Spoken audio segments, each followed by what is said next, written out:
శ్రావణం mega sale మీ CMR legacy of జ్యువెలరీలో విఏలో 50% వరకు తగ్గింపు. వివరాలకు సంప్రదించండి. నమస్తే రమ్మగారు. నమస్తే జయ. ఏదైనా ఒక సిరీస్ చెప్పుకుందాం రమ్మగారు. కథా సరిసాగర్ నుంచి చిన్న చిన్న సిరీస్లు చెప్పుకున్నాం కదా మనం. Okay okay. అందులో నుంచి ఇంకో గుణశర్మ కథ చెప్పుకుందాం, బాగుంటుంది అది కూడా. పూర్వం అట ఉజ్జయిని నగరానికి మహాసేనుడని రాజు ఉండే, చాలా గొప్ప రాజు. ఆయన చాలా అందగాడు, చాలా శౌర్య పరాక్రమాలు ఉన్నవాడు. మీరు మిక్కిలి అతనికి కళలు, సాహిత్యము వాటి పట్ల మంచి అభిలాషలు. ఆయనకి మహాద్భుత సౌందర్యవతి అయిన ఒక భార్య ఉండేది, అశోకవతి ఆవిడ పేరు. ఎంతో అన్యోన్యంగా ఉండేవాడు. ఈయన రాజైన కొత్తల్లోనే గుణశర్మ అనే ఒక బ్రాహ్మణుడు ఈయన దగ్గరకు వచ్చాడు. గుణశర్మకి రాజుగారికి భలే స్నేహం కుదిరింది. ఈ గుణశర్మ సంగీత నాట్యాల్లో అందవేసిన చెయ్యి. నాట్యము, సంగీతము, రకరకాల వాయిద్యాలు వాయిస్తాడు.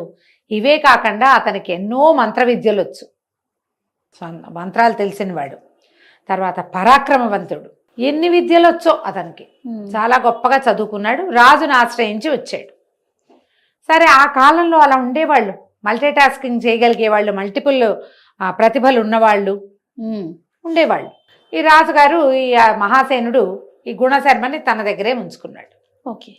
అయితే ఒకనాడట భార్య, ఆయన, తర్వాత ఈ అంతఃపురంలో రకరకాల కాంతలు, రాజుగారికి పట్టపురాణి కాకుండా ఇంకా ఇతరత్ర ఇంకా ఉంటాయి. వీళ్ళందరూ కలిసి ఒక వెన్నెల రాత్రి, ఒక శరత్కాలంలో పెద్ద ఇది చేసుకున్నారు, పండగలాగా చేసుకున్నారు. రాత్రి వేళ ఒక పార్టీలాగా పెట్టుకున్నారనమాట. గుణశర్మ కూడా ఉన్నాడు వాళ్ళతో పాటు. అయితే రాజుగారు అడిగాడు, గుణశర్మ, నువ్వు చాలా అద్భుతంగా నాట్యం చేస్తావని వినడమే కానీ నేనేనాడు చూడలేదు. నువ్వు సంగీత నాట్యాల్లో ప్రవేశం ఉందన్నావు కానీ మేమందరం చూస్తాం, నాట్యం చెయ్యి చెయ్యి చెయ్యి అని అడిగాడు. ఆయన కొంచెం వెనక్కి తీసాడు. అంతా స్త్రీలు సమూహం ఉన్నట్టు. అబ్బే ఎందుకు, ఏం పర్వాలేదు, అశోకవతి పరాయిదా, మహారాణి, నీకు సోదరి సమానరాలు, సోదరే నీకు. మన ఇద్దరం ఇంత స్నేహితులం కదా. పూర్వం దుర్యోధనుడు, కర్ణుడు ఎలాగో నువ్వు నేను అట్లా. దుర్యోధనుడి భార్యతో కర్ణుడికి చాలా స్నేహం ఉంది, అలాగే నీకు ఈవిడితో చాలా స్నేహం ఉండొచ్చు, నాట్యం చెయ్యి చెయ్యి చెయ్యి అని బాగా అడిగారు. ఈ అశోకవతికి గుణశర్మతోటి పరిచయం ఉంది కానీ అంత గట్టి స్నేహం ఏం కాదు. అంటే రెగ్యులర్గా రోజువారీ కలుసుకోవటల్లా. ఆ రోజున ప్రత్యేకంగా కలుసుకున్నారు వాళ్ళు. ఇతన్ని సరే ఏవో వీణాలు వాయించారు, మృదంగం వాయించారు, ఎవరో పాట పాడుతుంటే ఇతను నాట్యం చేశాడు గుణశర్మ. ఎంత అత్యద్భుతమైన నాట్యమో అతనిది, మహామన్మోహకంగా ఉంది. బ్రాహ్మణుడే అయినా ఇతను మంచి సమున్నతాకారుడు, పెద్ద పర్సనాలిటీ. అసలు అతని కదలికలు అవి చాలా అద్భుతంగా ఉన్నాయి. నాట్యం అయిపోయింది, అంతఃపుర కాంతలంతా చప్పట్లు కొట్టారు, జేజేలు పలికారు. మామూలుగా లేదు, ఏదో వేరే స్వర్గలోకంలో నాట్యం చూస్తున్నట్టుంది. ఏ విద్యాధరుడో వచ్చి గంధర్వుడు నాట్యం చేస్తున్నట్టుందని అసలు ఆ మెరుపుకి మైమరిచిపోయారు. అతను మెరుపు వేగంతో నాట్యం చూసి సంతోషించారు. అక్కడి నుంచి వీణ వాయించని ఒక వీణ అప్పచెప్పారు. ఆ వీణలో ఒక వెంట్రుక పట్టుకున్నదట, దాంతో అది అపస్వరం పలుకుతాం. అంత గుర్తుపట్టగలడనమాట. రాత్రివేళ ఆ వీణలో వచ్చిన అపస్వరానికి కారణం దీన్ని తీగరి పట్టుకుని ఉన్నటువంటి వెంట్రుక. అంత ఇంగితజ్ఞుడు అతను. సరే, ఆ వీణ తీసేసి ఇంకో వీణ తెప్పించారు. పరమాద్భుతంగా వీణ వాయించాడు అతను. ఎంత బాగుందో. అర్ధరాత్రి గడిచినా ఎవరూ కదల్లా. సంగీతము, నాట్యము రెండూ చూశారు. కబుర్లు చెప్పుకున్నారు, ఏవో అవి ఇవి తిన్నారు. రాజు అన్నాడు, నీకు లలిత కళ్ళే కాదు, యుద్ధ విద్యల్లో కూడా ప్రావీణ్యం ఉంది కదా నీకు, మనిద్దరం కుస్తీ పడదామన్నాడు. సరదాకి. ఏమన్నాడు, నేను ఆయుధం వాడతా, నువ్వు ఆయుధం వాడకుండా నన్ను పట్టుకోవాలి, నన్ను నిర్జించాలి, నీ వల్ల అవుతా అంటే అవుతుందన్నాడు గుణశర్మ. చేయగలను అన్నాడు. అనేసరికి మొత్తం అంతఃపురంలో ఓ పక్కన రాజుగారు సాముగారిడీలు అవి చేయటానికి ఒక గోదా లాంటిది ఉంది, అక్కడికి వెళ్ళారు. ఇట్లాంటిది ఏదో జరుగుతుంటే ఆడవాళ్ళు ఎందుకు ఊరుకుంటారు, అందరూ పోయారు గుంపుగా. మహారాణి అశోకవతి కూడా అక్కడికి వెళ్ళింది. ఓకే. వెళ్ళాక రాజుగారేమో ఆయుధం పట్టుకున్నాడు, ఆయుధం లేకుండా నుంచున్నాడు గుణశర్మ. ఇద్దరు కలిసి హోరీ పూరారు. గుణశర్మ ఆయుధం ఎగరగొట్టేశాడు. రాజుని వెనక నుంచి పట్టుకుంటే ఏం చేసినా రాజుగారు వదిలించలేకపోయాడు. అంత బలశాలి అతను. రాజు చాలా సంతోషించాడు. నేను ఓడాను, నువ్వు గెలిచావు, నువ్వు సామాన్యుడివి కాదు, నీలాంటి వాడివి నువ్వే, ఎంత బాగా చేసావో అని తెగ మెచ్చుకున్నాడు. ఓకే. బాగుంది. ఆ రాత్రి గడిచింది. ఈ మొత్తంలో తెల్లవార్లు గుణశర్మ వీళ్ళతోటే ఉన్నాడు. మర్నాడు పొద్దున రాణిగారు అశోకవతికి ఏం చేస్తున్నా గుణశర్మే కదులుతున్నాడు కళ్ళల్లో. అతను అంత వ్యామోహపరిచేశాడు ఆవిడ్ని. ఎలాగైనా ఈ గుణశర్మని తన వశం చేసుకోవాలని పుట్టింది ఆవిడకి. ఇప్పుడు కథల్లో, కొత్త కథల్లో ఫ్రెండ్స్ భార్యాభర్తల మధ్యలోకి రావటం చూస్తామా? ఏనాటి కథ చేయ చూడండి. భార్యాభర్తలు మాత్రమే ఉండవలసిన చోట మూడో వాడిని రానివ్వకూడదు. భర్తల స్నేహితులతో ఆడవాళ్ళు ఎక్కువగా గడిపే అవకాశం ఇవ్వకూడదు. భార్యల స్నేహితులు కూడా అంతే ఖచ్చితంగా కదా. స్నేహితులు వేరు, వైఫ్ అండ్ హస్బెండ్ వేరు. ఈ కథ అందుకు చెప్పబడింది. ఆవిడికి మరులు కొలిపేసింది అతని ప్రవర్తన, అతని పర్సనాలిటీ. మనిషి బాగున్నాడు, చాలా గొప్పవాడు, నాట్యం చేస్తాడు, సంగీతం పాడతాడు, వీణలు వాయించేస్తాడు. ఇదే కాకుండా పరాక్రమశాలి, గుణవంతుడు, మీదు మిక్కిలి మహా అందగాడు. చాలా ఆసక్తిగా ఉంది ఆవిడికి. అవకాశం కోసం చూస్తాం, ఎప్పుడు గుణశర్మ దొరుకుతాడా అని. ఒక రోజున గుణశర్మ ఆస్థానానికి వచ్చాడు, అంతఃపురానికి వస్తే రాజుగారు అప్పుడే భోజనం చేయబోతున్నాడు. కంచ వడ్డిచ్చారు, వంటవాడు కూరలు అవి పట్టుకొస్తున్నాడు. ఏదో అత్యద్భుతమైన కూర, ఆ కూర కలబోయాడు రాజుగారు. వెంటనే ఈయన కేక పెట్టాడు గుణశర్మ, వద్దు వద్దు, అది తినబోకండి, దాంట్లో ఏదో కలిసింది అనేసరికి రాజు ఆశ్చర్యపోయాడు. ఏమిటి శర్మ, ఏమిటి అన్నాడు. ఇందులో ఏదో కలిసింది, ఈ వంటవాడి మీద నాకు అనుమానంగా ఉంది, వాడిని పిలవండి అన్నాడు. వడ్డిచ్చి వెళ్ళిపోయిన వంటవాడిని కేకేశారు. రాజు అన్నాడు, తన కంచంలో ఉన్న కూర తిన్ను నువ్వు అన్నాడు. వంటవాడు నేను తిన్ను నేను తిన్ను నేను తిన్ను అని కేకలు పెట్టాడు. తిన్ననేసరికల్లా రాజు ఒప్పుకోలే.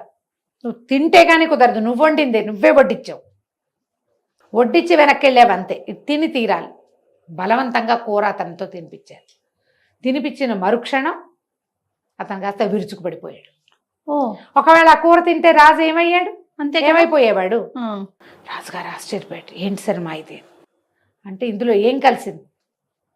ఆయన ఏం చేశాడు, ఆ కూరని ఇట్లా గుప్పెడితోటి పట్టుకుని ఒక మంత్రం చదివితే అందులో నుంచి ఏదో వచ్చింది బయటికి పొగలాగా.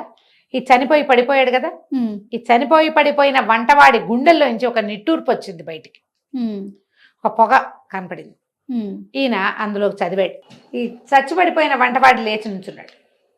ఆయన ఆ విషయం తీసేశాడు మంత్రంతో. అప్పుడు రాజు నిలదీశాడు, ఎవరు నువ్వు, ఎందుకు ఈ పని చేసావు, ఏం జరిగింది, నువ్వు ఎట్లా వచ్చావంటే వాడు నీళ్ళు నవ్వలేడు. వాడిని రెండు గట్టిగా బెదిరించారు. గౌడ దేశపు రాజు గారి దూత వీడు. ఓహో. గౌడ దేశపు రాజు మిమ్మల్ని సంహరించడానికి మీ వంటవాడితోటి మాట్లాడుకుని వాడిని తప్పించి నన్ను ఇక్కడ ప్రవేశపెట్టారు. గౌడ రాజు చేయించిన విషప్రయోగం. రాజుకి ఏం చేయాలో తెలియదు, ఆశ్చర్యం వేసింది. అన్నాడు గుణశర్మ, నువ్వు రాకపోతే నేను మరణించేవాడిని, ప్రాణదానం చేసావు నాకు, నువ్వు నన్ను బతికిచ్చావు అని చాలా సంతోషించారు. ఈ వంటవాడిని ఉరేశారు. వంటవాడికి నడిచిపోయింది. ఇక్కడ దాకా అయిందా. ఈ గుణశర్మ ఒకరోజు ఇలాగ ఇప్పుడు ఈ భోజనం చేసేటప్పుడు వచ్చాడు. ఆ తర్వాత నుంచి తరచుగా ఆయన అంతఃపురానికి వస్తుండేవాడు. రాజు అతన్ని చూడకుండా ఉండలేకపోయేవాడు. అదేలే, మరి ప్రాణాన్ని కాపాడాడు. భోజనం చేద్దాం రమ్మనేవాడు, ఏదో ఆడదాన్ని రమ్మనేవాడు, వాళ్ళు ఖాళీగా ఉన్నాను రమ్మనేవాడు. అంతఃపురంలోకి యథేచ్ఛగా తిరిగేవాడు ఈయన. అయితే ఈవిడేం చేసింది, అశోకవతి భర్తనంది, నేను వేడి నేర్చుకోవాలని ఉంది, నాకు గుణశర్మ దగ్గర వేడి నేర్పించు అని అడిగింది. రాజు అన్నాడు అట్లాగే అని గుణశర్మతోటి చెప్పాడు. మహారాణి అశోకవతి వీణ నేర్చుకోవాలనుకుంటోంది, మరి నువ్వు అద్భుతంగా వాయిస్తావు కాబట్టి ఆమెకి వీణ నేర్పించు. సరేనన్నాడు. వీణ నేర్పించాలంటే వీణ అక్కడెక్కడ కూర్చుని ఇక్కడ చేయలేదు కదా, ఎదురు బదురు కూర్చోవాలి. ఇక ఆ వీణ మిషతోటి ఆవిడ ఇతన్ని ముట్టుకోవటానికి ప్రయత్నం చేస్తుంది. చేసేసరికల్లా ఇతను ఇలాంటి ప్రయత్నాలు చేయొద్దని చెప్తాడు. అనేసరికల్లా ఆవిడ ఏమంటుంది, నేను సోదర సమానని ఎట్లా అయ్యాను, నేను నీ స్నేహితుడి భార్యని అంతే, సోదరిని కాను. ఆయన రాజు మాట వరుస కన్నాడు, నేను ఎట్లా సోదరిని అవుతాను నీకు, మన ఇద్దరి జాతులు కూడా వేరు, నేను నీ మీద వలపు కలిగింది నాకు, నువ్వు నాతో గడుపు. మన రాజుతో నీ స్నేహం నడుస్తుంటుంది, మన ఇద్దరి స్నేహం కూడా నడుస్తుంది. నన్ను సంతోషపెట్టు, నాకు నీ మీద కోరిక కలిగింది, నువ్వు నాతో గడపాలి. ఈయన ఏమైనా సరే ఒప్పుకోలే గండనిధి. అంతఃపురానికి రావడం తగ్గించేసుకున్నాడు. ఆవిడకు దొరకకుండా ఉండేవాడు. ఎన్ని రోజులు నడుస్తుంది మరి ఇంతలో ఏమైంది, ఒకరోజు ఈ రాజు ఇతను గుణశర్మ ఒక వ్యాహ్యాలకి ఎక్కడికో అలా తిరగడానికి వాక్యాలకి వెళ్ళారు. వెళ్ళేసరికి ఒక సర్పం రాజును కాటైపోయింది.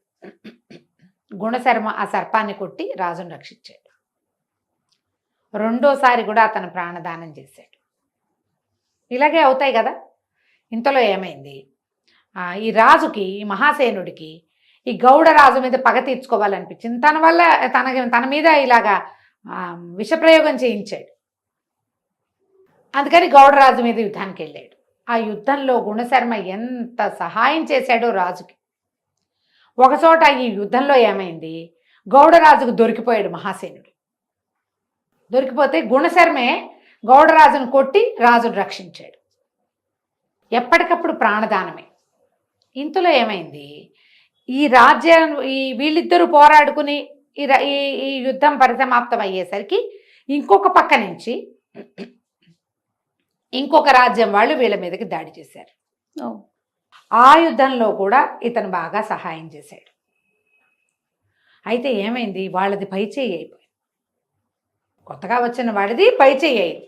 రాజు చాలా బాధపడుతున్నాడు మహాసేనుడు. ఇదేంటి తీరు కూర్చుని యుద్ధంలో మనం ఇలా అయ్యామంటే మీరేం కంగారు పడద్దు, నేను చెప్తానని ఈ గుణశర్మ ఏం చేశాడు, ఈయనకి ఒక అంజన విద్య ఉందట. ఆ అంజనం ఒంటికి రాసుకుంటే ఎవ్వరికి కనపడరు, మాయమైపోతారు. ఆ అంజనం రాసుకుని వెళ్ళి అవతల శత్రురాజు ఉన్నాడు కదా, యుద్ధానికి వచ్చాడు. అతని గుడారంలోకి వెళ్ళిపోయి మహాసేనుడిని విడిచిపెట్టు, పంచభూతాలు నీకు చెప్తున్నాయని మనిషి కనపడకుండా మాట చెప్తే నమ్ముతారు కదా. అవును, గట్టిగా ఆయనకి చెప్పాడు. చెప్పేసరికల్లా ఆయన తెల్లవారేసరికల్లా యుద్ధం మానేశాడు. మేము యుద్ధం మానేస్తున్నాము అని వీళ్ళకి కబురు చేశారు. మేము వెళ్ళిపోతాం, యుద్ధం చేయదలుచుకోలేదు, భగవంతుడు ఆజ్ఞ అయింది. రాత్రి ఆజ్ఞ చేసింది ఎవరు, గుణశర్మే. ఇక రాజు ఎంత సంతోషించాడో, తనకు అన్ని గుణశర్మ వల్ల మంచి జరుగుతుంది. మహా సంతోషంగా ఉన్నాడు. కానీ అశోకవతి సంతోషంగా లేదు. ఆవిడికి ఎలాగైనా ఇతనిని లొంగ తీసుకోవాలని ఉన్నది. ఒకసారి ఏం చేసింది, తనే మారువేషం వేసుకుని గుణశర్మ ఇంటికి వచ్చి అతన్ని అడిగింది, నాకు ప్రేమ భిక్ష పెట్టు, నీ మీద ప్రేమతో కామంతో ఇదైపోతున్నాను నేను, నాకు రాజుతో సంతోషం లేదు, నువ్వు నన్ను ఒప్పుకో, ఇది బయటపడకుండా చూసుకునే పూచి నాది, నువ్వు అంతఃపురంలోకి స్వచ్ఛందంగా వస్తావు, మనకే సమస్య లేదు, రాదు కూడా, కనీసం ఒక్కసారి నా ముచ్చట తీర్చు అని అడిగినా అతను ఒప్పుకోలే. నేను స్వామి ద్రోహం చేయను, మిత్రద్రోహం చేయను, ఇది ఒక అపవిత్రమైన కార్యం, అది అసలు నా వల్ల కాదు, పరస్త్రీ నాకు సోదరితో సమానం, అందున నువ్వు మిత్రుడి భార్యవి, రాజు భార్యవి, కాబట్టి ఇది నాతోటి కుదరదు, ఏమైనా సరేనని తిరుక్కున్నాడు. ఆవిడ ఎంత పళ్ళు నూరుతూ ఉందంటే, నో అంటాం, అవమానం, దాన్ని సహించలేకపోయింది. ఈ గుణశర్మకి ఎలాగైనా ప్రతిక్రియ చేయాలని ఆలోచించడం మొదలుపెట్టింది. ఎలా అశోకవతి గుణశర్మ మీద పగ తీర్చుకుందో మనం వచ్చే భాగంలో తెలుసుకుందాం. తప్పకుండా రమ్మగారు. నమస్తే. నమస్తే జయ. నమస్తే రమ్మగారు. నమస్తే జయ. రమ్మగారు, మనము గుణశర్మ కథ చెప్పుకుంటూ ఉన్నాం. ఫస్ట్ సిరీస్ అయ్యింది. ఆవిడ వరించింది ఆయన్ని, వరించిందనాలో ఇంకేం చెప్పాలో వరించింది అనకూడదు, భర్తగా అయితే వరిస్తారు, దీన్ని కామించటం అంట. అదే నేను అనలేకపోయాను రమ్మగారు. ఈ రాజుగారు మహాసేనుడు ఓ రోజు ఎక్కడికో దీనికి వెళ్తూ, ఈతకి వెళ్తూ గుణశర్మను కూడా తీసుకెళ్ళాడు. అంటే నదికి వెళ్ళి స్నానం చేసి వస్తారనమాట, ఏవో ఉంటాయి కదా కార్యక్రమాలు. అయితే ఏమైంది, నదిలోకి దిగాడు మహాసేనుడు. గుణశర్మ ఆల్రెడీ స్నానం చేసి సంధ్యావందనం చేసుకుంటున్నాడు. రాజు కొంచెం ఈత కొట్టగలిగిన వాడు, ఈత సరదా ఉంది, ఆయనకి ఎక్సర్సైజ్ అవసరం కదా. గుణశర్మకి అంత ఎక్సర్సైజులు అవి అవసరం ఉన్నాయేమో, కానీ అతను ఇక్కడ చెయ్యాల. ఈయన లోపలికి వెళ్ళాడు. ఇంతలో ఏమైంది, ఒక మొసలి పట్టేసింది రాజుని. అయ్యో, పాలు పట్టేసింది. ఆయన శత విధాల ప్రయత్నం చేశాడు, ఎంత లాగిన బలవంతుడు ఆయన, ఏమి చిన్నవాడు కాదు హసేనుడు కూడా. ఎంత లాగినా ఆ మొసలి వదల్ల. ఆయన గట్టు మీదకి వస్తున్నాడు, లోపలికి వెళ్ళిపోతున్నాడు, వస్తున్నాడు వెళ్ళిపోతున్నాడు. ఈ సందట్లో మొసలి కాలు పట్టుకుంటే ఎంత నెత్తురు పోతుంది. శక్తి చాలా కేకలు పెట్టాడు, శర్మ శర్మ నన్ను రక్షించను. గుణశర్మ నన్ను పిలిచాడు, గుణశర్మ నన్ను రక్షించమంటే ఆ ఎక్కడో సంధ్యావందనం చేసుకుని పరిగెత్తుకుంటూ వచ్చాడు. ఆయన దీని ఒక పిడి బాకు ఉందట ఆయన దగ్గర. ఆ బాకుతోటి నీళ్ళల్లో దూకి ఈ మొసలిని పదే పదే పొడిచి అది నోరు వదిలేలాగా చేశాడు. మొసలిని సంహరించి ఈ కాలు బాగా గాయపడిన కాలుతోటి రాజు నెత్తురు పోతుంది, రక్తం పోతుండేసరికి నీరసం వచ్చేస్తుంది. రాజును మోసుకొచ్చాడు బయటికి. దూరంగా సైనికులు వాళ్ళు రాజుగారు హాయిగా ఈతలు కొడుతుంటే వాళ్ళు ఎవరి నుంచి ఉంటారు, గట్ల మీద ఉన్న వాళ్ళంతా పరిగెత్తుకొచ్చారు.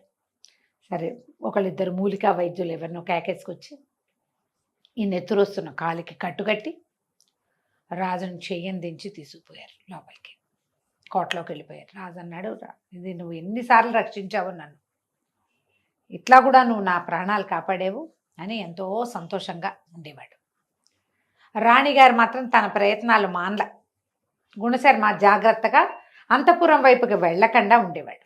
ఇంతలో ఏమైంది, వీళ్ళు ఒక రాజుతోటి యుద్ధం వచ్చింది, అతను వచ్చాడు. కానీ మన గుణశర్మే రాజుకి భగవంతుడు దేవదూతలాగా మాట్లాడి ఆయనతో సంధి చేయించి పంపించేశాడు కదా విక్రమశక్తి అతను. ఆ విక్రమశక్తి మీద ఈ మహాసేనుడికి మహామంటగా ఉంది. తనంతట తను మన మీద యుద్ధానికి వచ్చాడు, వాడే సంధి చేసుకున్నాడు. కానీ వాడిని జయించాలి మనం. ఏదో భగవంతుడి సహాయంతో ఈ కథ ముగిసిపోయింది అని అనుకోవడానికి వీల్లేదు. అది ఎందుకు జరిగింది, గుణశర్మ వల్ల జరిగింది. అలా కాకుండా మన శక్తి వాడు తెలుసుకోవాలి. ఆ విక్రమశక్తి అన్న రాజ్యం వాడు అని చెప్పి ఎలాగైనా అతన్ని జయించాలన్న పట్టుదల పట్టింది ఆయనకి. పట్టి ఏం చేశాడు, తనంతట తనే మళ్ళీ గుణశర్మని అడిగి మనం అతని మీదకి యుద్ధానికి వెళ్దామని విక్రమశక్తి మీదకి యుద్ధానికి నడిచాడు. మహాసేనుడు సైన్యతోటి గుణశర్మ ఆయన పక్కనే ఉండేవాడు. ఆయన వేటకెళ్ళినా గుణశర్మ పక్కనే, యుద్ధానికి వెళ్ళినా పక్కనే, స్నానానికి వెళ్ళినా పక్కనే, అన్నిటికీ పక్కనే యుద్ధానికి వెళ్ళారు. యుద్ధం బాగా హోరాహోరీ సాగింది. ఒక దశలో మహాసేనుడు విక్రమశక్తి ఎదురు బదురు అయ్యారు. బాణాలు వదిలేసి కత్తి కటారు పుచ్చుకుని ఒకళ్ళతో ఒకళ్ళు ద్వంద్వ యుద్ధం చేయటం మొదలుపెట్టారు. ఈ ద్వంద్వం జరిగినంతసేపు బాగా జరిగింది. మహాసేనుడిదే పైచేయిగా ఉంది, ఆయన ఉత్సాహవంతుడు బాగా. కాకపోతే ఒకసారి ఏమైంది, ఆ మధ్యలో కాలు బెసికిపోయింది. కాలు బెసికేసరికల్లా ఈ బెసికిన కాలుతోటి మహాసేనుడు కింద పడిపోయాడు. పడిపోగానే విక్రమశక్తి అప్పటిదాకా ఓడిపోయేలాగా కనపడుతున్నాడు. ద్వంద్వ యుద్ధం చేస్తుంటే మిగిలిన వాళ్ళు కల్పించుకోరు, చుట్టూ తను నిలబడి చూస్తారు. ఆయన సైన్యము చూస్తుంది, వీళ్ళ సైన్యము చూస్తుంది. గుణశర్మ కూడా పక్కనే నిలబడి చూస్తున్నాడు. ఎప్పుడైతే మహాసేనుడు కింద పడిపోయాడో ఆ విక్రమశక్తి ఏం చేశాడు, కాలు పెట్టాడు రాజు మీద. కాలు పెట్టి కుత్తుక్కి మెడకి కత్తానించాడు. గుండెల మీద కాలేసి కాలుతో అణుస్తూ కాత్తి పెట్టేసరికి అలా ఊర్చుకోలేకపోయాడు గుణశర్మ. తన ప్రభువు, తన మిత్రుడు, తనకు అన్నదాత. దాంతో ఒక్కసారి పెద్ద సింహనాదం చేసి విక్రమశక్తి మీద పడ్డాడు. ద్వంద్వ యుద్ధంలో కల్పించుకోకూడదు, కానీ రాజు చచ్చిపోతున్నాడు. ఉద్రేకంతో అతని మీదకి వచ్చాడు. విక్రమశక్తిని చెడామాడా కొట్టేశాడు. ఆ విక్రమశక్తి కింద పడిపోయాడు. కింద పడిపోయిన మహాసేనుడు లేచి నుంచున్నాడు. విక్రమశక్తిని కసితీరా చంపేశాడు గుణశర్మ. అవతల రాజుని చంపేశాడు. ఎప్పుడైతే రాజు చచ్చిపోయాడో సైన్యాలు లొంగిపోతాయి. ఈయన ఒక తన్ను దన్నాడు చచ్చిపోయిన విక్రమశక్తిని. ఈ మహాసేనుడు, వీడు ఎంత సాహసం శర్మ వీడికి, కానీ నువ్వు అంతకంటే సాహసంగా చేసావు, నువ్వు నన్ను రక్షించావు. మళ్ళీ 5 సార్లు ప్రాణదానం చేసావు నువ్వు నాకు, ఇన్నిసార్లు నువ్వు నన్ను రక్షించావు. నీలాంటి స్నేహితుడు ఉండటమే నా అదృష్టం అంటే గుణశర్మ అన్నాడు, దాని ప్రభు అంత మాట అనద్దు, మీరు మన మిత్రులం, మీరు మా ప్రభువు, నా అన్నదాత. మీ మీద కత్తెత్తుతాడు వాడు. కాలు పెట్టి కత్తెత్తినందుకే నాకు కోపం వచ్చింది. నేనుండగా నా ప్రభువు మీద ఇంకొకడు కత్తె అంచటమా? అందుకని ఇతని నిజానికి ఆయన రాజుకు సాటివాడు కాదు, ఈ పని చేయకూడదు. కానీ ద్వంద్వ యుద్ధంలో ఇలా జరిగింది. ఆయన పరమ సంతోషంతో ఆ విక్రమశక్తి రాజ్యాన్ని పాదాక్రాంతం చేసుకుని రాజ్యానికి తిరిగి వచ్చాడు. ఊరంతా చాటింపులు వేశారు. ఈయన సభలో ఘోషణగా చెప్పాడు, 5 సార్లు నన్ను గుణశర్మ రక్షించాడు. ప్రపంచంలో ఏ మిత్రుడు ఏ రాజుకి చేయలేని సహాయాలు చేశాడు గుణశర్మ. గుణశర్మ లాంటి వాడు ఇంక ఎవడు ప్రపంచంలోనే లేడని ఓహో చాటి చెప్పాడు, రోజు పొగిడేవాడు, బాగుండేది. అయితే రాణి ఇతని కోసం ప్రయత్నం చేసింది కదా, అవకాశం కోసం చూస్తుంది. రాజు ఒకసారి ఈయన ఆ రోజు రాత్రి ఈ సభలో హడావిడి అంతా అయ్యాక ఆయన రాత్రి లేటుగా పడగదిలోకి వెళ్ళాడు. ఆయన సేనాగారంలోకి వెళ్తే ఏడుస్తూ కనపడింది అశోకవతి. ఆయన కనపడేసరికల్లా ఆయన ఆశ్చర్యపడి, ఏమిటి ఇంత ఇట్లా ఏడుస్తున్నావు, ఎందుకు? మనం ఇన్ని చోట్ల గెలిచావు, నా ప్రాణాలు రక్షించబడ్డాయి, గుణశర్మ నన్ను రక్షించాడు, ఇవాళ అతనికి అఖండమైన సన్మానం చేసి వచ్చాను, నువ్వు ఎందుకు దుఃఖపడుతున్నావు అంటే, గుణశర్మ గుణం తెలిసి దుఃఖంగా ఉంది నాకు, నువ్వేమో అతన్ని నమ్మేవని ఈవిడ వలవల ఏడ్చి నిర్ఘాంతపోయాడు. అదేమిటి అట్లా ఎట్లా జరిగింది, ఏం జరిగింది, నువ్వు ఇలాంటి మాట ఎందుకు మాట్లాడుతున్నావు అంటే, నేనేం చెప్పను, నిన్ను నమ్మించాడు అతను, కానీ నిన్ను నమ్మించి మోసం చేస్తున్నాడు గుణశర్మ. ప్రతిసారి నీ ప్రాణాపాయం వచ్చి వాడు రక్షిస్తాడేమిటి, నువ్వెప్పుడూ రక్షించవా? పైగా అసలు నీకు మొట్టమొదట విషప్రయోగం జరిపించిందే గుణశర్మ, అతని వల్లే జరిగింది అది. అతను నిన్ను సంహరించి సామంతుడిని అవుతాను నీకని గౌడరాజుకి ఉత్తరం రాశాడు. ఇదంతా కదే, ఏమంటారు, ఫ్యాబ్రికేటెడ్. ఆవిడ చెప్పింది గౌడరాజు కొద్ది. ఇప్పుడు గౌడరాజు లేడు, సమాధానం ఎవడూ లేదు, కథ మనం ఏం చెప్పినా నడుస్తుంది కదా. గౌడరాజుకు ఉత్తరం రాశాడు. గౌడరాజు ఇతన్ని సామంతుడిగా చేసుకోవటం ఇష్టం లేక తన ప్రయత్నం తను చేశాడు, వంటవాణ్ణి పంపించాడు. తన మాట కాదని వంటవాణ్ణి పంపించినందుకు గౌడరాజు మీద పగమున్నాడు గుణశర్మ. ఆ వంటవాణ్ణి నీ చేతే చంపించాడు. జరిగిందే అది, కథ ఎక్కడి నుంచి తిప్పిందో చూడావిడ. ఆ వంటవాడి తల్లి, భార్య, తమ్ముడు వాడిని వెతుక్కుంటూ వచ్చారు మన రాజ్యంలోకి. తల్లిని భార్యని గుణశర్మ చంపించేశాడు. ఆ తమ్ముడు సావు నుంచి తప్పించుకుని మనంతఃపురంలోనే దాక్కున్నాడు, నాకు కనపడ్డాడు. నేను అడిగాను ఎవరు ఏమిటి అని కనుక్కుంటే మొత్తం కథ అంతా బయటకు వచ్చింది. ఆ రోజు నుంచి నేను గుణశర్మ మీదే ఇదిగా ఉన్నాను, ఇతను ఏం చేయబోతాడు అని. ఈ తమ్ముడిని తరుముకుంటూ అంతఃపురంలోకి వచ్చాడు. తమ్ముడు తప్పుకున్నాడు, తమ్ముడిని చంపేశాడు. తమ్ముడు కూడా లేడు ఇప్పుడు. ఆ తమ్ముడిని సాక్ష్యంగా చూపించడానికి వీల్లేదు. గుణశర్మ ఆ తమ్ముడిని చంపేసి ఆ రోజు సేనాగారంలో వచ్చి నాతో అనుచితంగా ప్రవర్తించాడు. నేను నీ మిత్రుడి భార్యని, నీ సోదర సమానని, నేను నీకు సోదరి ఎలాంటి దాన్ని అని ఎంత బతిమలాడినా నన్ను వదిలిపెట్ల. నాతో చాలా అనుచితంగా ప్రవర్తించాడు. నేను అంతఃపురంలో ఉన్న వాళ్ళందరినీ కేకలు పెట్టాను. అది అర్ధరాత్రి జరిగింది. వాళ్ళంతా వచ్చేసరికల్లా ఇతను పారిపోయాడు.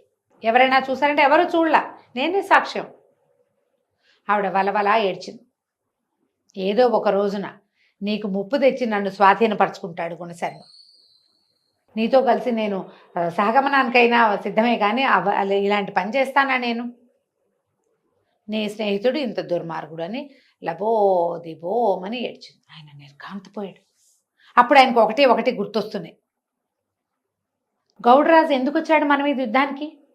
వాడు నిజంగానే వచ్చాడు, ఫ్యాబ్రికేటెడ్ కదా ఈ కథ. దాంతో ఓహో ఇది అయి ఉంటుంది, గుణశర్మే పిలిచుంటాడు, అందుకే వచ్చాడు వాడు. వాడిని నేను మాట్లాడడానికి వీలు లేకుండా గుణశర్మే చంపేశాడు. పాముని గుణశర్మే చంపాడు, నా మీదకి వచ్చిన పాముని. నన్ను పట్టుకున్న మొసల్ని గుణశర్మే చంపాడు. వంటవాడిని గుణశర్మే చంపించాడు. విక్రమశక్తిని సంహరించాడు, అంతే. అది కూడా ఎందుకు? అందరూ చూస్తున్నారు. ఇప్పుడు తను చూస్తూ నుంచుంటే తన స్నేహం మీద మిగిలిన వాళ్ళకి అనుమానం వస్తాను చేశాడు. అంతేగాని నా మీద ప్రేమతో కదా, నా భార్యను స్వాధీనపరచుకోవడానికి చేశాడు ఇంత పనిని రగిలిపోయాడు రాజు. ఆలోచించలా. మనం రెండో వైపు నుంచి చూడడం మొదలు పెడితే రెండోదే కనపడుతుంది, మొదటిది ఎందుకు కనిపిస్తుంది? అంతేగా. మొదటి దారి ఒకటి, రెండో దారి ఇంకోటి. రెండో దారిలో వెళ్తే మొదటి దారి కనపడదు. ఇక రాజు పిచ్చిగా నమ్మేశాడు ఆ భార్యను. ఆవిడని ఓదార్చాడు, నన్ను క్షమించు, నా వల్ల పరపురుషుడు నీకు సేనాగారంలోకి వచ్చాడు, నేను నీకు చాలా అన్యాయం చేశాను, ఇందులో నా తప్పు కూడా ఉంది, ఒక పరాయి మగవాడిని లోపలికి రానివ్వటం నా తప్పు, రేపు వాడికి శాస్తి చేస్తా సభలో, వాడిని సంహరించి తర్వాత నీతో మాట్లాడతా అని ఆ కష్టము దాన్ని తట్టుకోలేక విపరీతంగా మధుపానం చేసి పడుకున్నాడు. మరి ఇంత నమ్మాను, వీడు నన్ను మోసం చేశాడు, ఆ దుఃఖం పట్టలేరు కదా. పైగా వీడు అద్భుతమైన వాడని నేను ప్రచారం చేశా, వీడు నన్ను రక్షించాడని నేను ఎన్నిసార్లు చెప్పాను, వాడి వల్లే నా ప్రాణాలు నిలబడిందని వాడిని కర్ణుడితోటి పోల్చాను నేను. తను కూడా తిట్టుకున్నాడు రాజు. దుఃఖం పట్టలేకపోయాడు. ఈ తాగుడు మైకంలో నిద్రపోయాడు. అశోకవతి మాత్రం నన్ను కాదన్నాడు, వీడికి ఇదే శాస్తి, అవమానించాడు నన్ను, నా కోరికని కాదన్నాడు కాబట్టి వాడికి పని అలా అవ్వాల్సిందే. చూడు రేపొద్దున చంపేసైనా సరే పగ తీర్చుకోవాలి. ఆడమగ కూడా ఇలాగే ఉంటారు కదా. తెల్లవారింది. రాజు మహోగ్రంగా ఉన్నాడు. ఉదయకాలపు విధులన్నీ పూర్తయినాయి. ఆయన రైరేమని వెళ్ళిపోయాడు సభా ప్రాంగణానికి. సభలోకి వెళ్ళాడు. సింహాసనం మీద కూర్చున్నాడు. సభికులు ఎట్లా ఉన్నారో ఫుల్గా ఉంది సభ అంతా. అందరూ వచ్చారు. ఎందుకంటే ఆ విక్రమశక్తిని జయించిన తర్వాత సభలు అంత జనం అంతా రాజుగారు అద్భుతమైన వ్యక్తిగా ఉన్నాడు, అందరూ వస్తున్నారు ఆయన మాటలు వింటాను. లోపలికి వచ్చాడు గుణశర్మ. మామూలు గారు లోపలికి రాగానే రా రా అని పిలిచి సంతోషంగా పలకరించేవాడు. పొద్దునే గుడ్ మార్నింగ్ చెప్పుకునేవాడు. గుడ్డు లేదు, మార్నింగు లేదు. ఆయన పళ్ళు పటపట్లాడించేస్తున్నాడు. వచ్చి తన ప్లేస్లో కూర్చున్నాడు గుణశర్మ. రాజు పరిగెత్తుకుంటూ వెళ్ళి సింహాసనం దిగేశాడు. ఆ గుణశర్మని పట్టుకొని నేల మీద పడదోసి అతని గుండెల మీద కూర్చున్నాడు. సభికులు ఆశ్చర్యపోయారు. ఏమైంది రాజుకి? నిన్నటిదాకా మెచ్చుకున్నాడే, ఒక పూటలో ఎట్లా తీరిగిపోయింది ఇది? సభికులు అందరూ కేకలు పెట్టారు. వద్దు వద్దు, ఇలా చెయ్యొద్దు, నువ్వు ధర్మదాతవి, నువ్వు ప్రభువువి, మీరు ప్రభువు కాబట్టి మీరు విచారణ జరపండి. ఇతని గుణశర్మతో ఏ తప్పు జరిగినా అంతేగాని ఇంతమంది సైనికులు ఉండగా మీరే శిక్షించడానికి పూనుకోకూడదని రాజును బలవంతంగా లేవదీశారు. ఈ గుణశర్మకి తలా తోక ఏమీ అర్థం కావట్లేదు. ఏం జరుగుతోందో కూడా తెలియటం. ఏమైంది ప్రభు, ఏమైంది ప్రభు, ఎందుకు నా పట్ల ఇంత కోపంగా ఎందుకున్నావు అని అడిగాడు. అడిగితే రాజు అన్నాడు, నీ మోసాలన్నీ బయటపడ్డాయి, నువ్వు కడు దుర్మార్గుడివి, నీ అంతు చూస్తాను ఇవాళ. గుణశర్మకి ఏమి అర్థం కావటం లేదు. ఏం జరిగి రాజు ఇట్లా రియాక్ట్ అవుతున్నాడు? ముందు రోజు సాయంకాలం కలిసే ఉన్నామే, రాత్రి పార్టీ అయింది, బోళ్ళంతా విందు జరిగింది అక్కడ. రాజు పరమ సంతోషంగా వెళ్ళాడు అంతఃపురానికి. తెల్లవారు అంతఃపురం నుంచి వచ్చేసరికి ఇట్లా తిరుక్కున్నాడు. అతను నుంచోబెట్టారు గుణశర్మని. కూర్చొనివల నిలబెట్టారు. అప్పుడు సభికులంతా అడిగారు, ఏం జరిగింది ఏం జరిగింది అంటే, ఇతను గౌడరాజుతోటి కలిసి నాకు విషాహారం పెట్టించాడు, ఇతని వల్లే విషాహారం తినాల్సి వచ్చింది నేను. ఇతనికి ఎలా తెలుసు అందులో విషం ఉందని అంటే, ఇతను అన్నాడు, అదొక మంత్ర విద్య, అదొక విద్య. ఒక ఆహారాన్ని చూస్తే అందులో ఏముందో తెలియటానికి ఒక విద్య ఉంది. ఆ విద్య వల్ల నాకు ఆ కూరలో విషం ఉందని తెలిసింది. అన్నంలో, పులుసులో, పానీయాల్లో లేదు, ఒక కూర పదార్థం శాఖం అందులోనే ఉంది అనేసరికల సభికుల్లో కొంతమంది గుణశర్మకి విరోధులు ఉన్నారు. ఏంటి, రాజుగారు ఇంత గుణశర్మనే పట్టుకుని వేళ్లాడుతుంటే వాళ్ళకి నచ్చటల్లా. వాళ్ళు అన్నారు, ఇవన్నీ అబద్ధాలు, అలాంటివి ఉండవు, తను మోసం చేస్తున్నాడు, తనకి తెలిసి ఉంటుంది, రాజుగారు చెప్పేదే నిజం, అసలు ఆ వంట పెట్టించిందే వీడై ఉండాలి, రాజుని నమ్మించడానికి చేశాడు, వాడు ఎవరిని చంపించేశాడు, అయిపోయింది, వాడు చచ్చిపోయాడు, ఈయన పట్ల ఈయనకు వ్యతిరేకంగా సాక్ష్యం చెప్పడానికి వంటవాడు బతికేలేడు, ఆ రోజే శిక్ష పడింది కదా. ఇక కేకలు పెట్టారు. రాజు అన్నాడు, నువ్వు గౌడరాజు నీ వల్లే వచ్చాడు యుద్ధానికి. ఈయన రామాహరి, నేను అట్లాంటిది చేయలేదన్నాడు. కాదు, నువ్వే చేసావు. అయితే రాజు ఏం చెప్పాడు, భార్యకి ఇలా ఇతను నీ పొందు కోరుతున్నాడు అన్న మాట ప్రజలకు చెప్పకూడదు, తెలియకూడదు, అవమానం. రాణికి ఎంత అవమానం ఈ మాట బయటకు వస్తే, ఎవరికి చెప్పని అన్నాడు. కానీ ఉద్రేకంలో రాజా ఆ మాట కూడా చెప్పాడు. ఈయన అశోకవతి మీద కన్నేశాడు గుణశర్మ, ఆమెతో అనుచితంగా ప్రవర్తించాడు. ఇతనికి ఏం పాలుపోలేదు. సభలో అందరూ గట్టిగా చీ చీ చీ అన్నారు. బ్రాహ్మణుడు, మిత్రుడు, అంతఃపుర ప్రవేశం చేయిస్తే ఇంత పని చేస్తాడా? పట్టి బంధించండి అని సైన్యాధిపతి అరిచాడు. రాజు కూడా పట్టి బంధించమన్నాడు. బంధించమంటే వీడిని ఎట్లా బంధిస్తారు? రాజు అంత వాడిని వెనక నుంచి కావలించుకుని నిరాయుధుడిని చేయగలిగేవాడు, వాడు మామూలు వాడు కాదు కదా గుణశర్మ, గట్టివాడు. ఇక సైనికుల మీద పడ్డారు. ఈయన వాళ్ళకి వీళ్ళకి జుట్లు ముడేసి చితకొట్టి తప్పించుకున్నాడు. ఎంత ప్రయత్నం చేశారు. చివరికి ఈయన ఏం చేశాడు, ఆయన దగ్గర ఒక అంజన విద్య ఉంది, అదొక డబ్బాలో ఇట్లా రొంటిని పెట్టుకుని ఉంటాడు ఎప్పుడు. మామూలుగా మనం పిడిబాకులు అవి పెట్టుకుంటారా, ఒక చిన్న అంజన డబ్బా ఉంది. ఆ డబ్బా తీసి ఆ అంజనం ఒంటికి రాసుకుని వీళ్ళకి కనపడకుండా మాయమైపోయి. రాజు అటు ఇటు చూశాడు. అప్పుడు వాళ్ళకి తెలిసింది వీడి దగ్గర మంత్ర విద్యలు ఎలాగో ఉన్నాయి కదా, తప్పించుకున్నాడు.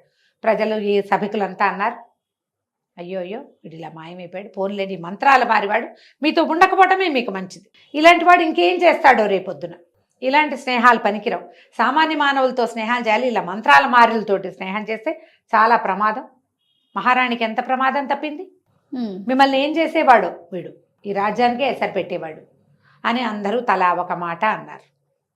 రాజు చాలా దుఃఖము అవమానంతో సభ సాలించి వెళ్ళిపోయాడు.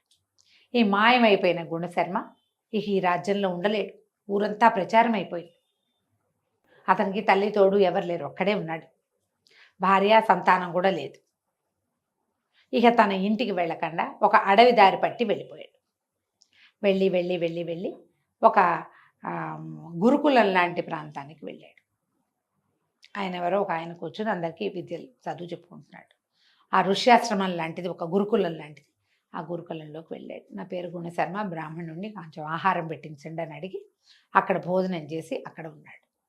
అప్పుడు ఆయన అడిగాడు, ఎవరు ఏమిటి నీ సంగతి అని కనుక్కున్నాడు అనమాట. ఏం వివరాలు చెప్పాడు, అసలు ఈ గుణశర్మ ఎక్కడి వాడు, ఎక్కడి నుంచి ఇక్కడికి వచ్చాడు, మనం తర్వాయి భాగంలో తెలుసుకుందాం. తప్పకుండా రమ్మగారు. నమస్తే. నమస్తే జయ. నమస్తే రమ్మగారు. నమస్తే జయ. రమ్మగారు, మనము కథా సరిసాగరంలో గుణశేఖరుడు గుణశర్మ గుణశర్మ ఆయన స్టోరీ చెప్పుకుంటూ ఉన్నాం కదా. 2 భాగాలు చెప్పాం కదా. అవునండి. రాజు మహాసేనుడు, అశోకవతి ఇద్దరు కలిసి ఈ గుణశర్మని ఇరికిచ్చారు. అవును. అతను వాళ్ళని ఓడించి పారిపోయాడు. అక్కడి నుంచి పారిపోయి ఒక గురుకులానికి చేరాడు. అక్కడ ఒక ఆయన వేద విద్య బోధిస్తూ కనిపించాడు. ఆయన దగ్గరికి వెళ్ళి ఆ భోజనం పెట్టించమని అడిగాడు. ఆయన భోజనం పెట్టించాక భోజనం చేశాడు. అయ్యా ఎవరైనా మీరేం చదువుకున్నారు ఏమిటంటే, నేను 4 వేదాలు చదువుకున్నాను, శాస్త్ర విద్య అంతా చదువుకున్నాను అని చెప్పాడు. చెప్పాక ఆయన అడిగాడు, మీరు ఎక్కడి వారు, ఎలా, ఇప్పుడు ఇలా ఇలా ఈ వయసుకే అంటే యంగ్గా కనపడుతున్నారు. గుణశర్మ కుర్రవాడనే కదా చెప్పుకున్నాం మనం. అశోకవతి మనసు పడింది ఇతని మీద. మరి ఇంత అద్భుతమైన ముఖవర్చస్సు, చిన్నతనం, దాంట్లోనే అన్ని విద్యలు రావడం, ఇవన్నీ మీకు ఎట్లా సాధ్యపడ్డాయి, మీరు ఈ విద్య ఎట్లా వచ్చింది, మీరు ఎక్కడ పుట్టారు, మీది ఏ ఊరు అని అడిగితే అప్పుడు ఇతను చెప్పాడు అనమాట. పూర్వం మా తండ్రి ఆదిత్య శర్మ ఆయన పేరు. ఆయనకి అమ్మ నాన్న లేరు. మేనమామని ఆశ్రయించి జీవించాడు. ఆయన మేనమామే ఆయన్ని పెంచాడు. అయితే ఈ మేనమామని ఆశ్రయించాక వీళ్ళు ఉజ్జయిని నగరానికి దరిదాపుల్లో ఉన్నారు. ఉంటే ఆ ఊర్లో ఒక సన్యాసి ఒక ఆయన ఉండేవాడు. సన్యాసి అని అనటానికి వీల్లేదు, ఒక సాధకుడు ఆయన. ఈ సాధకుడు తోటి తిరిగేవాడు ఈ ఆదిత్య శర్మ. ఆ సాధకుడితో పాటు తిరిగేవాడు. ఈ సాధకుడితో పాటు తిరుగుతూ ఉండగా ఆయన రకరకాల హోమాలు చేస్తే ఆయనకి బోల్డని సిద్ధులు లభించేవి. ఆ లభించిన సిద్ధుల మీద ఆసక్తితోటి ఈ ఆదిత్య శర్మ తను కూడా అలాంటిది ఏదైనా చేయాలని ఆయనతో పాటే తిరుగుతూ ఉండేవాడు. ఒకనాడు ఆయన ఎంతో ఎన్న రోజుల్లో జపాలు చేసి ఒక పెద్ద హోమం చేశాడు. ఆ హోమంలోంచి ఒక పెద్ద తరంగం లాంటిది వచ్చి ఒక మహాద్భుత సౌందర్యవతి అయినటువంటి ఒక యక్షిణి వచ్చిందట. ఆమెతో పాటు పరివారం బోళ్ళంత మంది వచ్చారు. ఆమె, నీ తపస్సుకు మెచ్చాను, నా పేరు విద్యున్మాల, నేను యక్షిణిని, వీళ్ళందరూ నా చెల్లు, వీళ్ళల్లో నీకు నచ్చిన దాన్ని స్వీకరించు అని సన్యాసికి చెప్పింది. సన్యాసి అన్నాడు, వాళ్ళల్లో నాకొద్దు, నేను నీకోసమే ఈ యజ్ఞం చేశాను అంటే విద్యున్మాల ఒప్పుకోలేదట.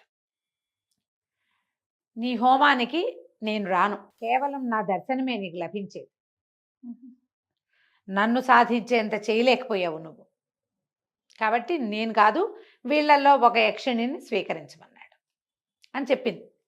సరే ఈయన ఏం చేశాడు, ఒక యక్షిణిని స్వీకరించాడు.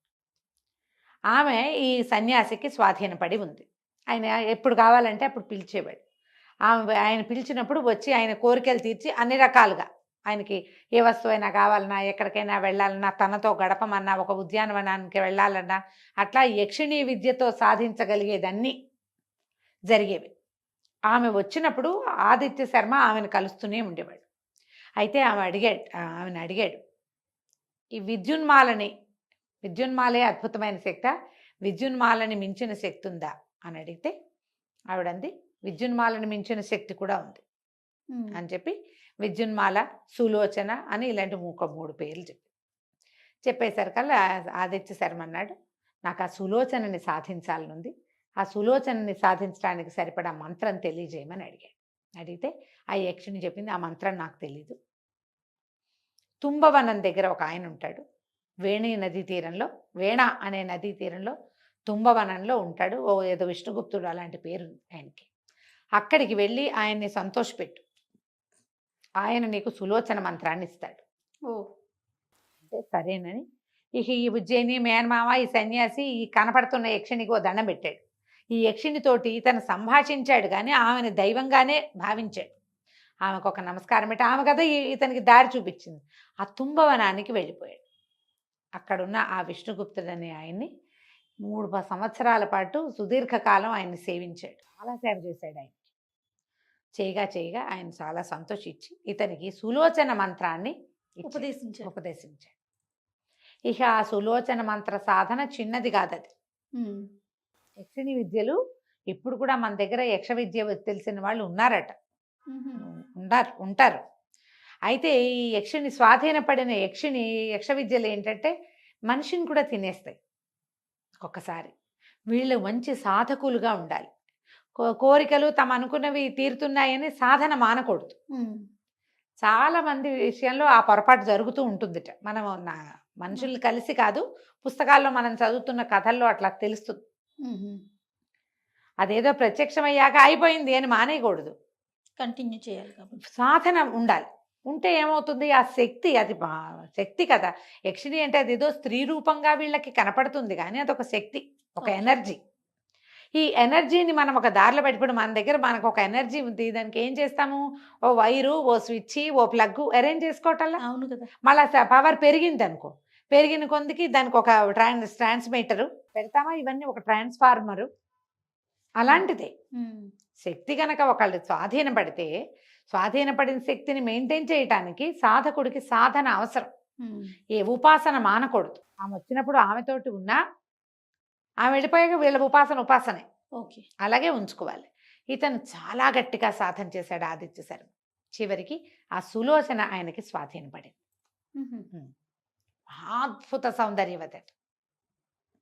అయితే ఆవిడేం చెప్పిందంటే, 6 నెలల పాటు నన్ను ముట్టుకోకుండా నాతో ఉండాలి నువ్వు, బ్రహ్మచర్యంతో నాతో జీవించాలి, కానీ బ్రహ్మచర్యంలోనే ఉండాలి నువ్వు.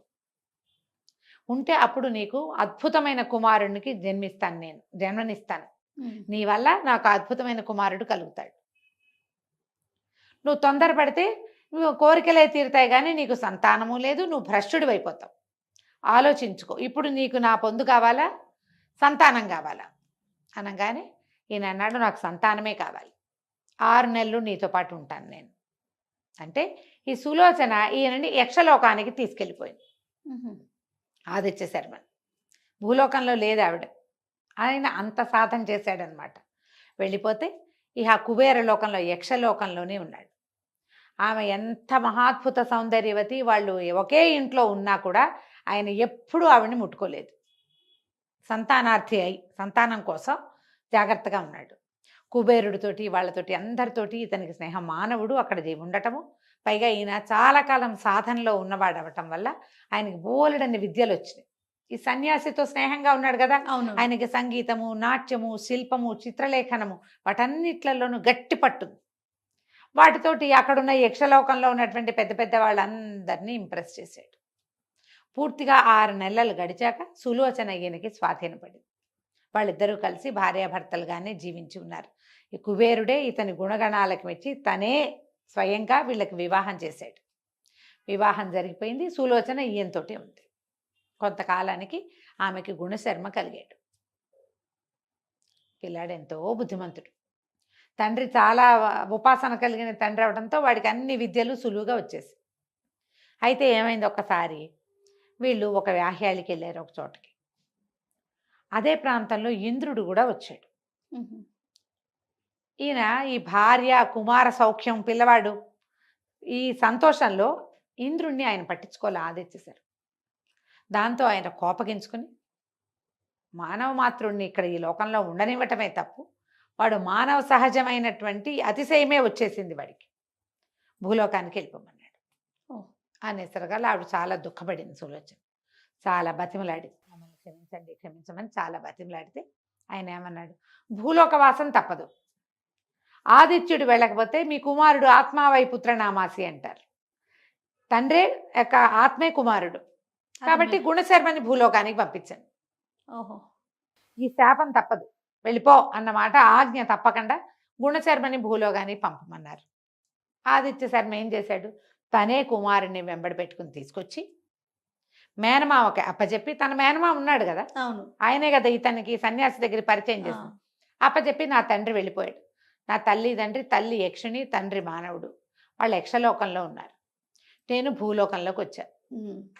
మహాసేనుని ఆశ్రయించాను. అతనికి నా విద్యలన్నీ ఇష్టం.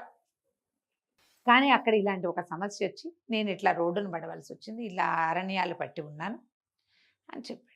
చెప్పేసరికి చాలా ఆశ్చర్యపోయాడు ఆయన. మరి నువ్వు మా దగ్గరే ఉండు, ఎక్కడికి వెళ్ళొద్దన్నాడు. ఉంచుకున్నాడు ఇక్కడే. అయితే ఏమైంది, ఒక పూట ఈయన తన కూతురుని తీసుకొచ్చాడు. ఈయనకు ఒక చక్కటి సౌందర్యవతైన కూతురు ఉంది ఆ గురువుగారికి. ఓకే. ఆ పిల్లని తీసుకొచ్చి మా అమ్మాయి జాతకం చెప్పమని అడిగాడు. ఇతను రూపం చూసి కూడా జాతకం చెప్పగలిగిన వాడు గుణశర్మ. రూపం చూశాడు, ఆ అమ్మాయి ఇవి చూసి అన్ని విషయాలు చక్కగా చెప్పాడు. చెప్తే ఈయన ఇంతకుముందే జ్యోతిష్వేత్తల దగ్గర చెప్పించుకుని ఉన్నాడు, ఆయనకు తెలుసు. తనకు తెలిసిన విషయమే గుణశర్మ కూడా చెప్పాడు. అంటే గుణశర్మ తాలూకు శాస్త్ర పరిజ్ఞానం ఆయనకు నచ్చింది. ఓకే. చిన్నప్పుడు ఆ అమ్మాయి చిన్నతనంలో ఎలాంటివి జరిగినాయి, ఆ అమ్మాయి పుట్టినప్పుడు ఎలాంటిది జరిగింది, ఏ సమయంలో ఆ అమ్మాయి పుట్టింది, అవన్నీ కూడా అతను చెప్పగలిగాడు. ఈయన చాలా సంతోషించాడు. సరే బాగుంది. అయితే పిల్లని మళ్ళీ వెనక్కి పంపిస్తుంటే ఆ అమ్మాయి ఏమో ఇతని మీద మనసు పడింది. ఆ పిల్ల వదలలేక వెళ్ళిందనమాట. ఆయన అడిగాడు, నా కూతురికి నువ్వంటే చాలా ఇష్టంగా ఉంది, మా అమ్మాయిని వివాహం చేసుకో అని అడిగాడు. సరే తను వివాహం చేసుకోవాలంటే చూడాలి, ఆలోచించాలి, చెప్తానన్నాడు. అయితే ఒకనాడు ఏమైంది, ఇతను ఆ అమ్మాయి రోజు వస్తూ ఉండేది ఇతని దగ్గరికి కబుర్లకి. ఒకనాడు తను పడుకున్నటువంటి ఆ గదిలో వేరే నీడ కదిలినట్టు కనపడింది. ఎవరో వచ్చారు. తను పరిగెత్తుకుంటూ వెళ్ళి చూశాడు. చూసేసరికల్లా వాళ్ళు గోడ దూకి వెళ్ళిపోయారు. అంటే ఎవరో వచ్చి నన్ను చూశాడనమాట. అంతే. ఆయనకి భయం వచ్చేసింది. మర్నాడు గురువుగారితో చెప్పాడు, వివాహం అది వద్దు, నాకు ఇక్కడ ఎప్పుడూ ప్రమాదమే ఉంది, ఇక్కడ ప్రమాదాన్ని మరి నేను చెప్పలేను, నా వల్ల మీకు కూడా ప్రమాదం వస్తుంది, నేను వెళ్ళిపోనివ్వండి అన్నాడు. ఎందుకు గుణశర్మ వెళ్ళిపోవాలనుకున్నాడు. వాళ్ళు పిలిచి పిల్లనిస్తామన్నప్పుడు ఎందుకు కాదన్నాడు. అమ్మాయి మానవ స్త్రీ అవటం వల్ల ఏ కారణాలతో అతను వద్దంటున్నాడో వచ్చే భాగంలో చూద్దాం మనం. తప్పకుండా అండి. నమస్తే. నమస్తే చే.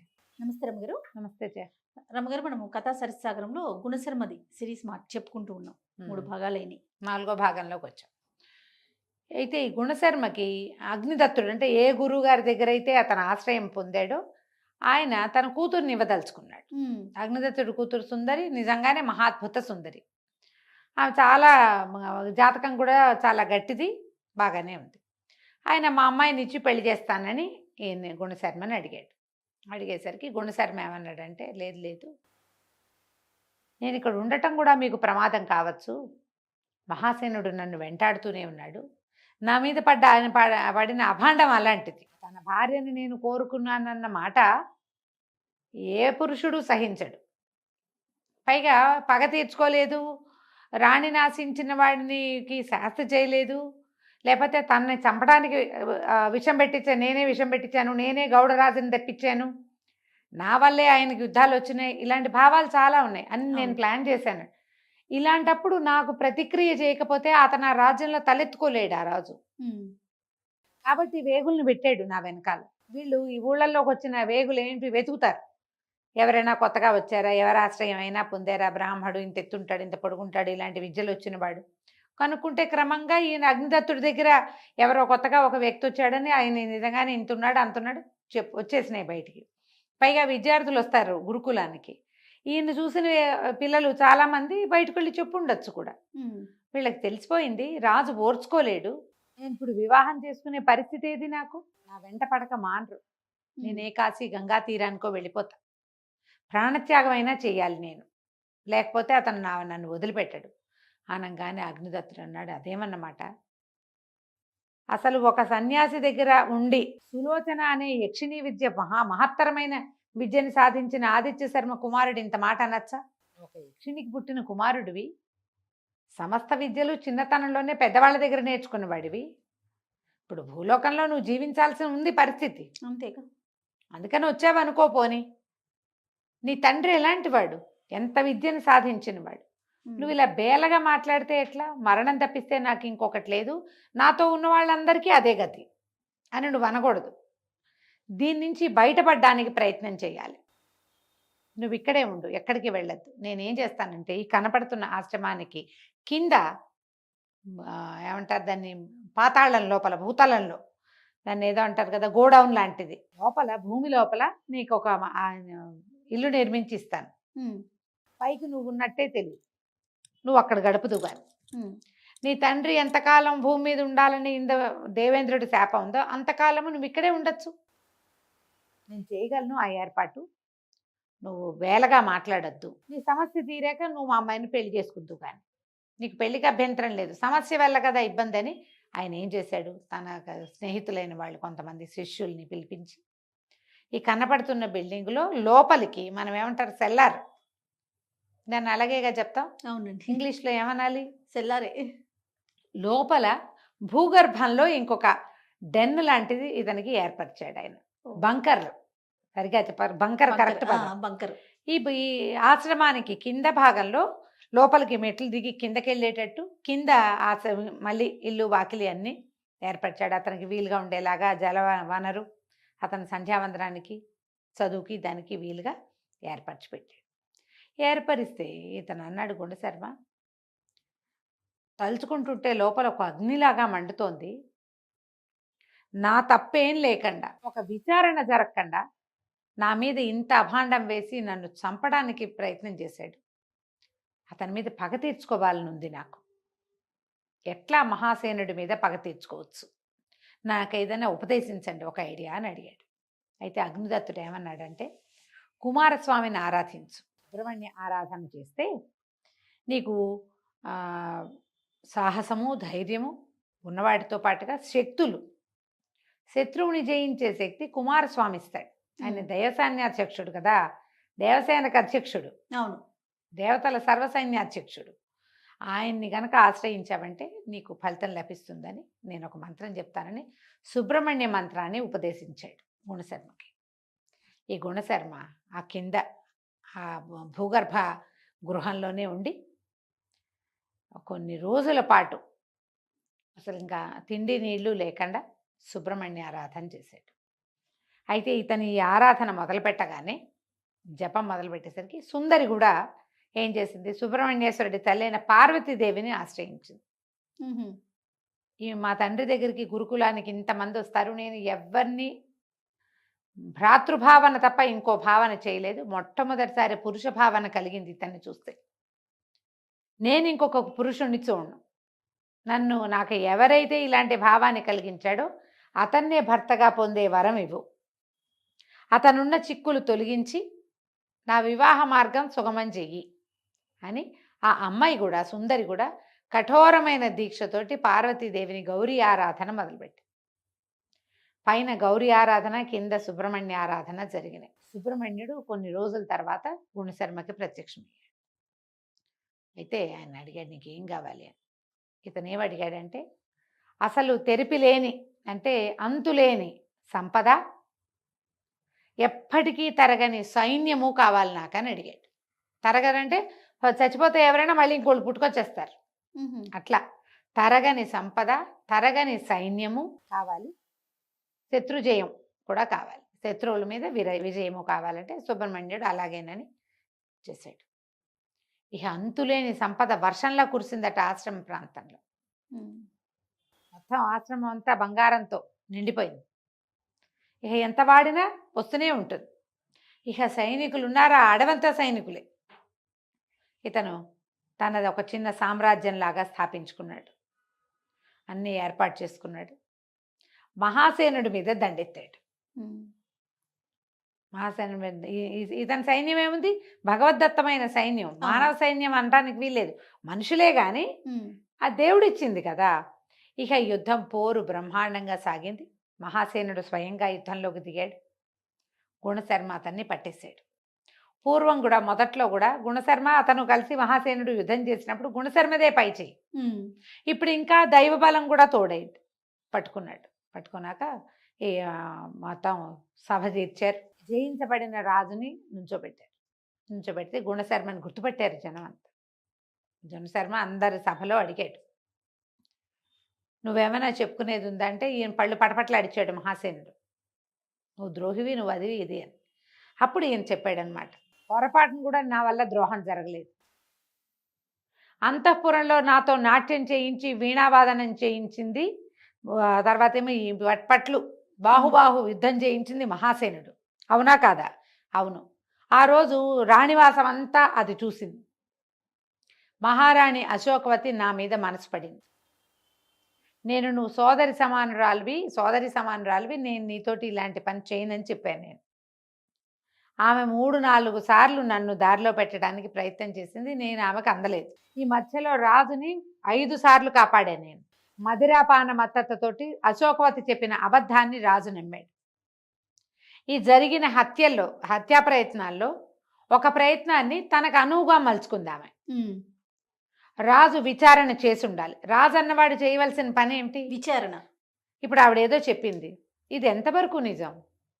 పోనీ ఈ విషయాల్లో, ఈ వంటవాడి విషయంలో గుణశర్మ తప్పు, కానీ పావుని చంపాడు అతను, మొసల్ని చంపాడు అతను, యుద్ధంలో 2 సార్లు నన్ను అతను కాపాడాడు అని అయినా ఆలోచించాల.